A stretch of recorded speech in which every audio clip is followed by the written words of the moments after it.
viską naudojate, tą, ką turite. Aš net ir klientėm ir sakau, jeigu jūs turite tų kaukių, viską tepkite. Viskas, tai tas pats natūralus plaukas, ne. Jis gali sugadinti kapsulę. Kaip suprasti? Pavyzdžiui, kirpčiukai, smilkiniai. Kitaip tariant, jeigu jis tik tai užsidės plaukučių, jos nuosavai nesimatytų, nes kapsulė tai toliau atgula, tai jis nesimato. Todėl, kad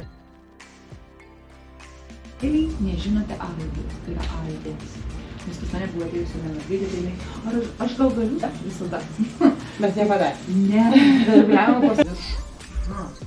Ir dedat. Tai va, į buteliuką užsimaišot kokią mažiuką, va taip įkišot. Imsit, važiuokit, einat, ne, čia va kažkurioje vietoje. Nes dėsit čia. Ir paskui taip irgi keratinas. Tai dar biškiai nekam apie namą. Tus didelės, tai ten jų niekas. Vos rūstelėjusiais pliukučiai. Galvoju, aha, eisim iki praskyrimo.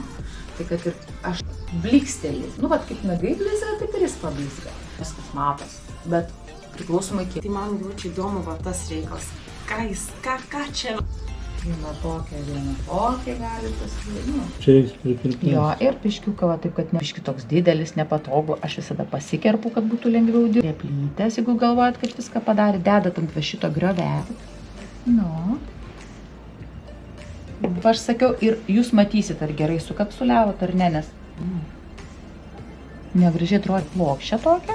Visada atsiminkit kapsulės stačia kampė. Tuo bus nano, bet ne nano, nes bus neilga ir niekas neužskaitys. Tai va, mama, tai biškinka. Tai yra pirmas požymis, kad jau per mažas stelė. Viskas. Jo, ir imu tada kitą. Ir jis, va. Jeigu vis tiek tas rūdas yra dar reikia tamsesnio, nu ir žiūri, ar gana ar negana. Jeigu tokia šakni, tai toks rūdo pigmentas. Reikia iš šitos pusės. Ai, ir reikia? Taip. Tai iš nugaros. Iš nugaros ir yra. Segtuko visada. Ir tame. Ir tame. Ir man tada aišku, kiek liko.